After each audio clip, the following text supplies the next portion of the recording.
Welcome to Neil's Han Dynasty. Please like, share, and subscribe. Buy some silver and some platinum. Be kind, helpful, and grateful.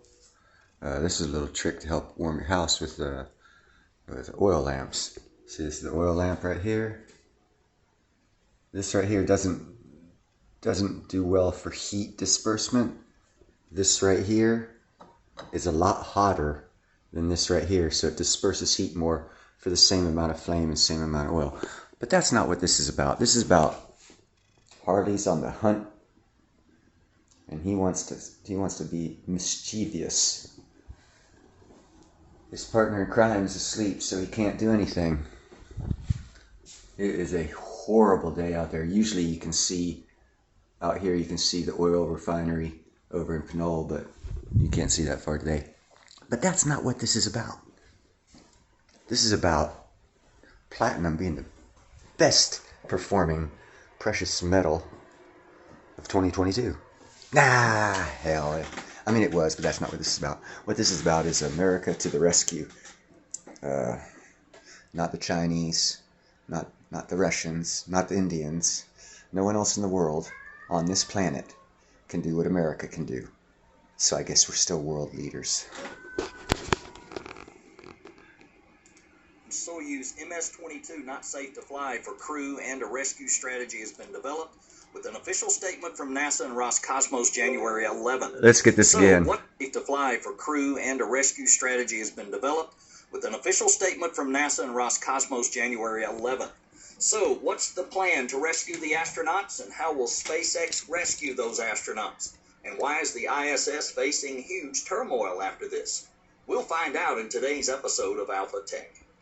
Let's analyze the situation first. Cosmonauts Sergei Prokopyev and Dmitry Petelin and NASA astronaut Francisco Rubio landed on Soyuz MS-22 September 21st, 2022 at 13:54 UTC from the Baikonur Cosmodrome. On December 15th, 2022 at 12:45 UTC, a visible stream of flakes was observed emanating from the Soyuz MS-22 spacecraft at the same time as a loss of pressure alerted in the external radiator cooling loop. After multiple days of inspection using the station's robotic arms, preliminary information is something had left a 0.8 millimeter, which is 0.031 of an inch diameter hole in the external cooler radiator located on the service module of the Soyuz MS-22 spacecraft. Roscosmos believes the leak in the radiator occurred due to external mechanical damage. While the Soyuz MS-22 spacecraft is deemed not safe to fly for the crew, cosmonauts Prokopyev and Petelin and NASA astronaut Rubio are stranded at the ISS. And it's a critical situation, as no person is to be there without a spacecraft they can board to evacuate in the event of an emergency. That way they have the ability to return home should they not be able to return to the ISS. So what's the solution? The damaged Soyuz MS-22 spacecraft will be undocked from the ISS. It will be unmanned and will attempt to return home. Because the thermal regulation system is damaged, re-entry and landing may not be successful. Next, Soyuz MS-23, Russia's next mission. It was scheduled to launch with 3 Russian cosmonauts in March, but teams on the ground have been working around the clock to move that up to the middle of February. Once ready for launch, a solo Russian cosmonaut Oleg Kononenko will fly the Soyuz MS-23 to the ISS. That would be the first solo spacecraft mission since 2004, when Brian Binnie flew Spaceship One on its test flight. The 2 Russian cosmonauts who've been stranded due to the leak will stay on the station with Kononenko for the duration of the MS-23 mission before they return home together. Also, NASA's SpaceX Crew 6, that's the next mission that's scheduled to launch in mid-February.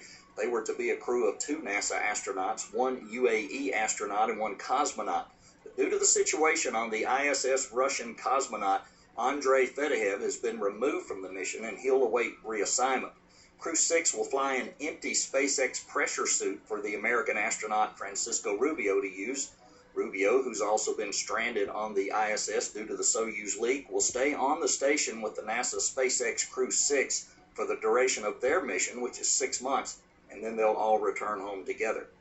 So what's the impact of all this? Well, safety is the #1 priority in space, and that's why Russia is moving the MS-23 up, and changes are being made to NASA's SpaceX Crew 6, but this will have an impact on the future schedule of the ISS. The Soyuz spacecraft is only able to stay in orbit for 6 months, so with Soyuz MS-23 going up a month early, the entire Russian ISS schedule will now have to shift forward by about a month, and the ISS must always have one American and one Russian aboard. Soyuz MS-23 can't depart the ISS until 24, or SpaceX Crew 7, if Russian cosmonaut Andrei Fedyaev is reassigned to Crew 7, arrives at the ISS. Crew 6 was already scheduled to launch in February, so the only major impact on the program is that an agreement was made to fly a Russian cosmonaut on Crew 6. Now that cosmonaut will need to be reassigned to a future mission. Now note that this is a developing story and mission details may change, so stay tuned for even more updates. After all, we can see the US and Russia are strange bedfellows as they work to rescue these stranded astronauts. Huh. That's the first I heard about fucking anything going wrong up there at the International Space Station with the Russians' docking rocket. But there you go. News Neil didn't know. Have a nice night.